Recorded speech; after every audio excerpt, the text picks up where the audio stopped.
Welcome to పొలిటెంట్ media. భక్తి భాస్కర ప్రేక్షకులకు నమస్కారం. వృషభ రాశి వారిపై ఏ ఏ విషయాలలో జాగ్రత్తలు తీసుకోవాలి, ఈ కష్టకాలం నుండి బయటపడడానికి ఎలాంటి పరిహారాలు పాటించాలనే విషయాలను మనకు తెలియచేయడానికి ఈరోజు మనతో పాటు ఉన్నారు ప్రముఖ ఐకాన్ ఆస్ట్రాలజర్ గట్టుపల్లి సురేష్ బాబు గారు. వారిని అడిగి మరిన్ని విషయాలు ఇప్పుడు తెలుసుకుందాం.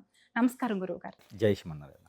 గురువు గారు, వృషభ రాశి వారిపై ఈ శని భగవానుడి వక్ర దృష్టి ప్రభావం పడినప్పుడు ఎలాంటి పరిణామాలు చోటు చేసుకుంటాయి, వివరించండి గురువు గారు.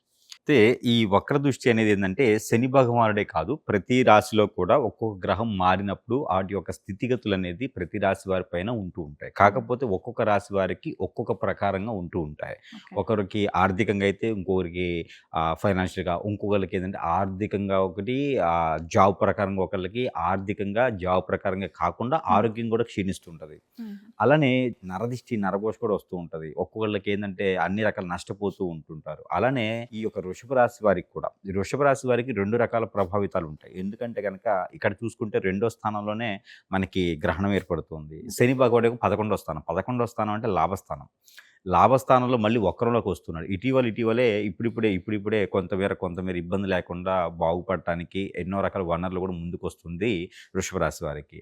వారికి నరదిష్టి నరఘోష కూడా కొంచెం ఎక్కువగానే కనబడుతూ ఉంటుంది. అవన్నీ కూడా తట్టుకొని ముందుకు ఇప్పుడిప్పుడు అవుతూ ఉన్నారు. కాబట్టి మళ్ళీ కూడా వీరికి ఇబ్బంది కలిగించేలాగా, వెనక్కి లాగేలాగా ఈ వక్రదృష్టి ప్రభావితం బాగానే ఉంటుంది. ఎందుకంటే జూలై 27వ తారీఖున వక్రదృష్టిలో రాబోతున్నారు. వక్రదృష్టి అంటే రాశి మారడు, ఒకే రాశిలో ఉంటూ వెనకంజుకు వస్తుంటాడు అన్నమాట. మనక నక్షత్రానికి వస్తూ ఉంటాడు.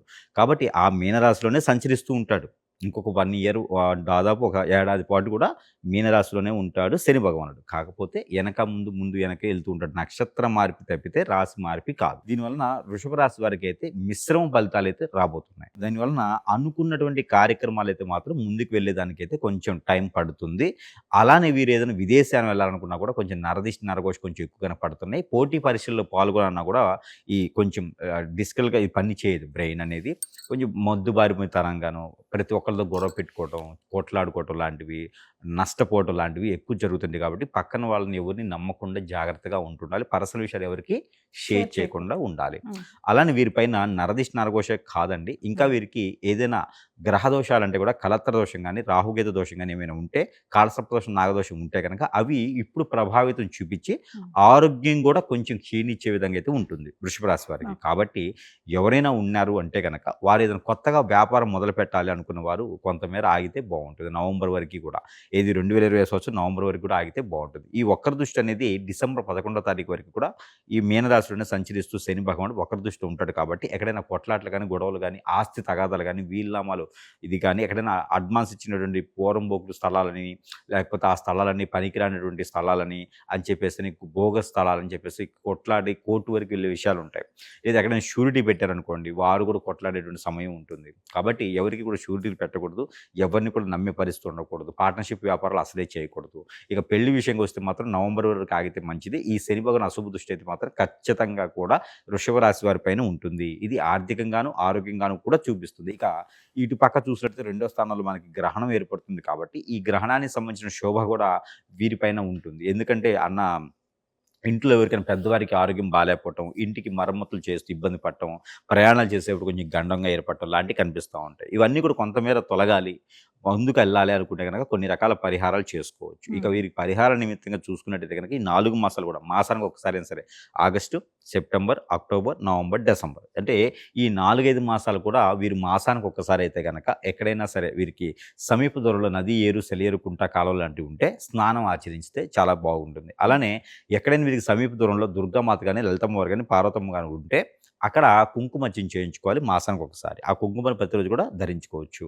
ఇక అక్కడ అమ్మవారికి కనుక పట్టు వస్త్రాలు సమర్పించుకుంటే చాలా బాగుంటుంది. అరటిపళ్ళు, పట్టు వస్త్రాలు, మోయిన ఇలా అమ్మవారికి సమర్పించుకుంటే కనుక మనకి ఖచ్చితంగా కూడా అప్పులు పాలవకుండా, ఇబ్బంది పడకుండా, గొడవలు అవ్వకుండా శని భగవాన్ యొక్క అశుభ దృష్టిని శుభ దృష్టిగా మలిచేందుకు ఎక్కువ అవకాశాలు అయితే బాగుంటాయి. కాబట్టి ఈ యొక్క వృషభ రాశి వారు అందరూ కూడా ఏం చేయాలంటే కనుక అమ్మవారి ఆరాధన తీసుకుంటే కనుక అమ్మవారి యొక్క కృప వీరందరిపైన ఉంటూ చాలా అద్భుతంగా అయితే ఉంటుంది.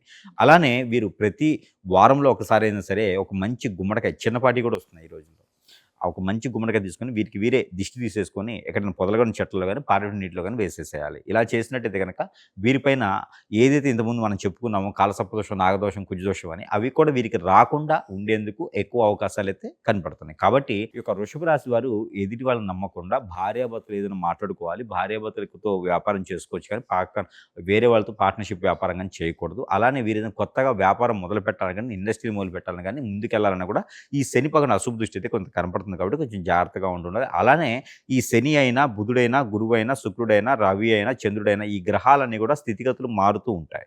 మారినప్పుడు మన జాతకంలో పరిస్థితులు కూడా మారుతూ ఉంటాయి. దశ అంతర్దశలు కూడా చాలా ముఖ్యమైనటువంటి ఘట్టం. ఇవి కూడా మనం చూసుకోవాలి. ఈ శని భగవాన్ అశుభ దృష్టి ఉన్నప్పటికీ కూడా వృషభ రాశి వారికి శుక్రుడు దశ నడుస్తున్న వారికి అయితే కనుక చాలా అద్భుతంగానే ఉంటుంది అని చెప్పొచ్చు. అలానే ఇవన్నీ కూడా ముందుకు వెళ్ళాలంటే కూడా మరొక విషయం ఏంటంటే ఈ జాతక ప్రకారంగా మనం మాట్లాడుకుంటున్నాం. ఒక్కొక్కసారి జాతకము ఎంత చెప్పినా కూడా మనకి ఎదుటివారు చేసేటువంటి పరిహారాలు చాలా వరకు ముఖ్యమైనటువంటిది కూడా. మన పైన కుళ్ళు, కుతంత్రం, వ్యసనం, రందితో మనకి ఏదైనా చేయించవచ్చు. అది చాలా గమనించుకుంటూ ఉండాలి. అన్ని జాతక ప్రకారంగా అవుతాయా అంటే కాదు. కాబట్టి ప్రతి ఒక్కరు దాన్ని గ్రహించుకొని అన్ని జాతక ప్రకారంగా కావు కాబట్టి లక్షల రూపాయలు పెట్టి హోమాలు, యజ్ఞాలు లేకుండా దానికి సరైనటువంటి రీతిలో ఎక్కడైతే మనకు బాగుంటుందో అక్కడ సంప్రదించుకోవాలి. ఇకపోతే ఈ 4 మాసాలు కూడా మనం చెప్పినట్టు పరిహారం చేసుకొని అదృష్టవంతులు అయ్యేదానికి ఎక్కువ అవకాశాలు అయితే కనపడుతున్నాయి. ఇంకా కావట్లేదు అనుకుంటే కనుక ఖచ్చితంగా సంప్రదిస్తే వారికి ఉన్నటువంటి సమస్యకు పరిష్కార మార్గం చేసే విధంగా అయితే మనం ప్రయత్నం చేయొచ్చు. వృషభ రాశి వారు ఈ శని భగవానుడి వక్రదృష్టి ప్రభావం నుండి తప్పించుకోవటానికి ఎలాంటి పరిహారాలు పాటించాలి? చాలా చక్కగా వివరించారు. ధన్యవాదాలు గురువుగారు.